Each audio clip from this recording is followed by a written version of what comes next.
নমস্কার বন্ধুরা, সবিতা কিচেনে সবাইকে স্বাগত। আজও আমি আরও একটা রেসিপি নিয়ে হাজির হয়ে গেছি।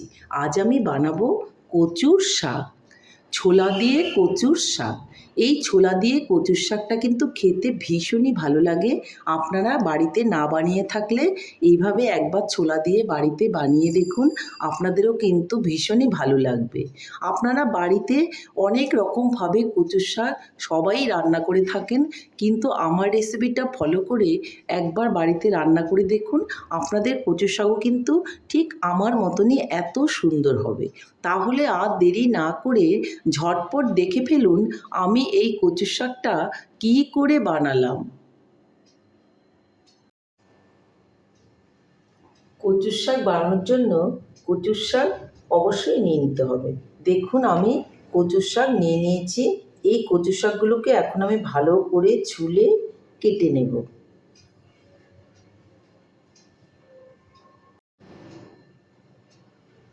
কচুর শাকটা আমি খুব ভালো করে ছুলে কেটে নিয়েছি। এখন কচুর শাকটাকে একটু ভাপিয়ে নেব। ঝটপট রান্না করতে গেলে এইভাবে কচুর শাকটা একটু ভাপিয়ে নেবেন, তাহলে দেখবেন খুব তাড়াতাড়ি রান্না হয়ে যায়। আর গলায় যদি ধরার একটু ব্যাপার থাকে, কচুর শাক ভাপিয়ে নিলে গলায় কোনো রকম লাগবে না বা গলা চুলকোবে না। তাহলে আমি কচুর শাকগুলোকে একটু ভাপিয়ে নিচ্ছি। এদিকে আমি কিছু ছোলা রাতেই ভিজিয়ে রেখেছিলাম। এই ছোলাটাকে আমি সেদ্ধ করে নেব।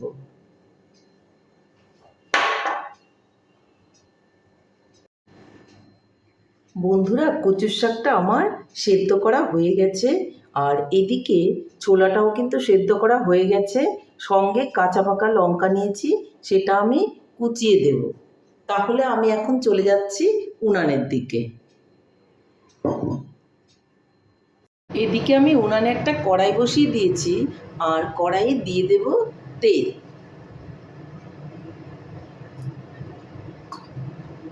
খুব বেশি তেল দেওয়ার দরকার নেই। তেলটা কিন্তু গরম হয়ে গেছে। প্রথমেই আমি তেলের মধ্যে দিয়ে দেব কাঁচা লঙ্কা।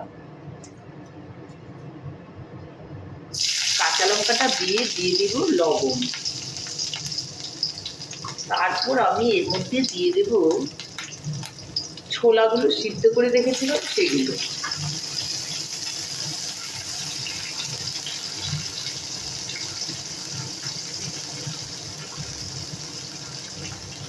দিয়ে দেব অল্প করে হলুদ। একটু নেড়ে চেড়ে নেব।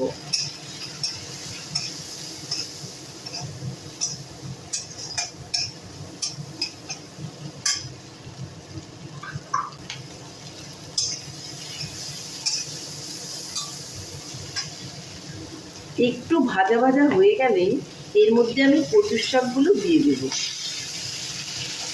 রান্নার মধ্যে কোনো রকম ঝামেলা নেই।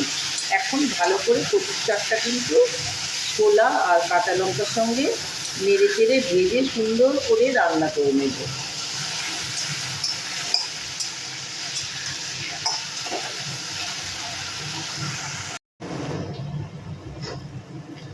বন্ধুরা দেখুন, কচুর শাকের মধ্যে যে জল ছিল, জলটা কিন্তু অনেকটাই শুকিয়ে এসছে। এই সময় আমি কচুর শাকের মধ্যে দিয়ে দেব একটু চিনি। চিনিটা অবশ্যই দেবেন, তাহলে কচুর শাকের ব্যালেন্সটা খুব ভালো থাকবে। চিনিটা আমি দিয়ে দিলাম। খুব বেশি দেওয়ার দরকার নেই, আপনার কচুর শাকের পরিমাণ বুঝে আপনি দেবেন। এখন একটু নেড়ে চেড়ে দেবেন। নেড়ে চেড়ে চিনি থেকে যে জলটা বেরোবে, জলটা শুকলেই কিন্তু আমার কচুর শাক রেডি হয়ে যাবে। বন্ধুরা দেখুন, কচুর শাক কিন্তু কড়াইয়ের মধ্যে লেগে লেগে আসছে। তার মানে আমাকে বুঝে নিতে হবে কচুর শাক রেডি হয়ে গেছে। এখন আমি কচুর শাকটাকে নামিয়ে নেব। লবণটা অবশ্যই দেখে নেবেন, না হলে একটু দিয়ে দেবেন। দেখুন, কড়াইয়ে এভাবে লেগে আসলেই মনে করবেন আপনার কচুর শাক একদমই রেডি হয়ে গেছে। তাহলে নামিয়ে নিয়ে আপনাদেরকে দেখাচ্ছি।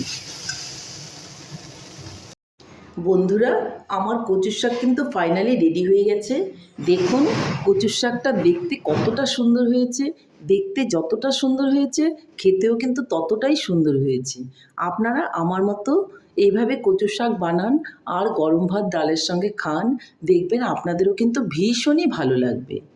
তাহলে বন্ধুরা, আমার রেসিপিটা কেমন হয়েছে? আমার রেসিপিটা যদি আপনাদের ভালো লাগে, লাইক শেয়ার কমেন্ট করতে ভুলবেন না। আর আপনি যদি আমার চ্যানেলের নতুন বন্ধু হয়ে থাকেন, চ্যানেলটা সাবস্ক্রাইব করার অনুরোধ রইল। পাশে থাকা বেল আইকনটি প্রেস করে রাখুন আমার নিত্য নতুন রেসিপির আপডেট পেতে। তাহলে আর দেরি কেন, ঝটপট এভাবে বানিয়ে ফেলুন ছোলা দিয়ে কচুর শাক, আর সবাই মিলে খান, খেয়ে বলুন কেমন হয়েছে। নমস্কার, ভালো থাকবেন, সুস্থ থাকবেন, আবার দেখা হবে আরও একটি রেসিপির সঙ্গে।